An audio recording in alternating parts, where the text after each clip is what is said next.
Oh, well, Paul, you must be relieved to have got a win considering some of the calls that went against you today.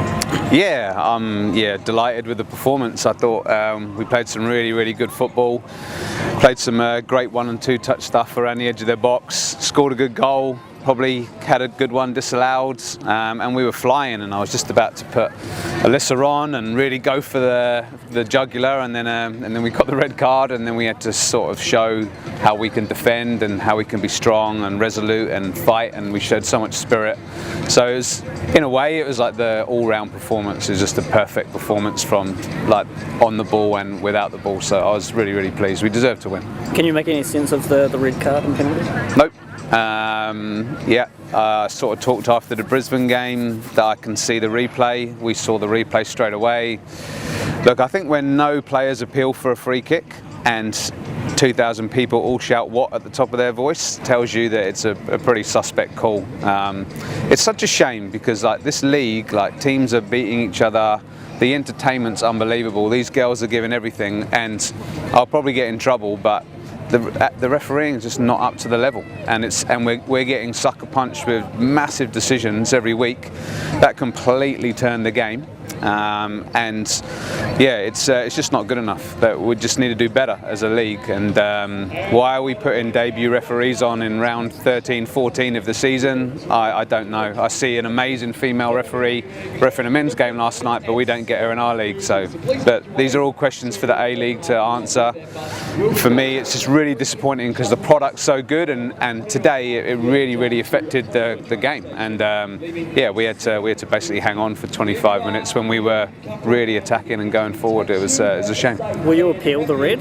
Yeah, 100% will appeal the red. Yeah, it's like every angle of every replay, sort of like there's just huge question marks over even if it's a foul, let alone a red card. So we'll appeal it. But look, it created an amazing moment for Brianna, and she did fantastic, like with the penalty. So I'm delighted for her, and she came on and stepped up, and that just gave everyone the energy for the last 25. I think if that had gone in, the energy would have like been sucked out, and it would have been tough. But that penalty save really kind of helped us get through to the end.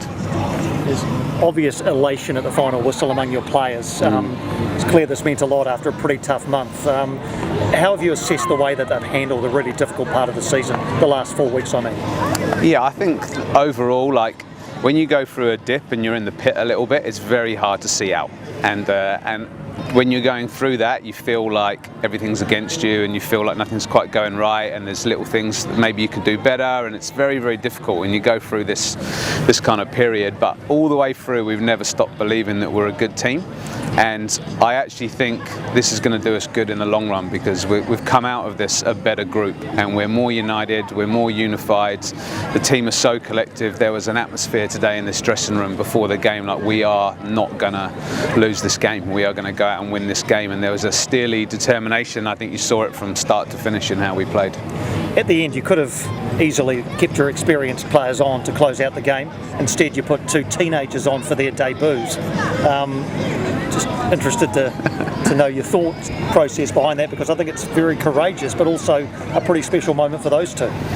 Yeah, it is. You know, we're asking the players to be courageous and brave the way we want to play, and so like we have to be brave and courageous as coaches sometimes. And look, I've got a lot of faith in the two of them. Like, you know, you see them all the time because you've had them in the academy, and you see them every day at training. Like, I know they can do it, and I know they can defend, and they're both very solid with that sort of stuff. And I felt maybe just a little bit more energy, and you know, I wanted to show them, you know, that we believe in them, and there's no better way to do that than throw them on into the Lions den with sort of like 6 or 7 minutes to go. I'm sure their mums and dads were biting the fingernails, but I knew they'd be fine. Yeah, it was really lovely for them to come on.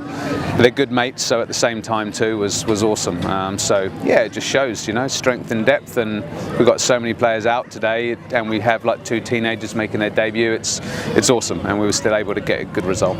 Just one final one on Mariana Speckmaier.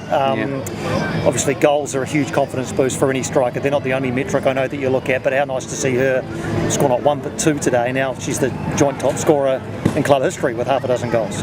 Yeah, look, she's definitely turning a corner, you know, in terms of chance creation and goals scored.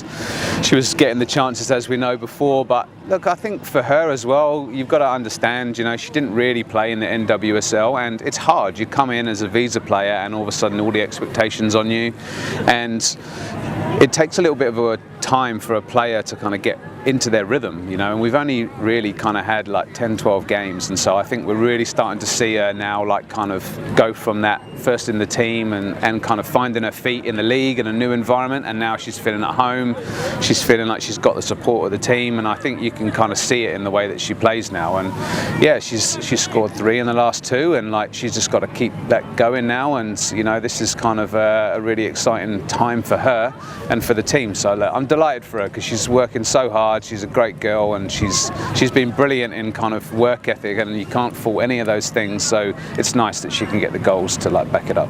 How's Hope? Yeah, she's got a bit of a big nose, I would say.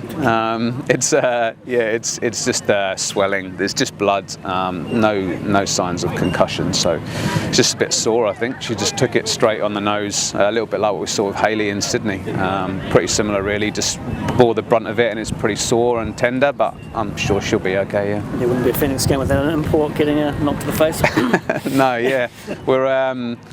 Yeah, I looked at the yellow jumpers that weren't playing today out on the field, and there's a few out, and there's a lot of talent out. So we're being stretched squad-wise, but we talked about this at the start of the season. This is what we need, and it's so good to see the kids stepping up, you know. And when we needed Mania to come on, she did a great job, like defensively really sound, brought energy, and then, as we said, Daisy and Ella come on and did a good job.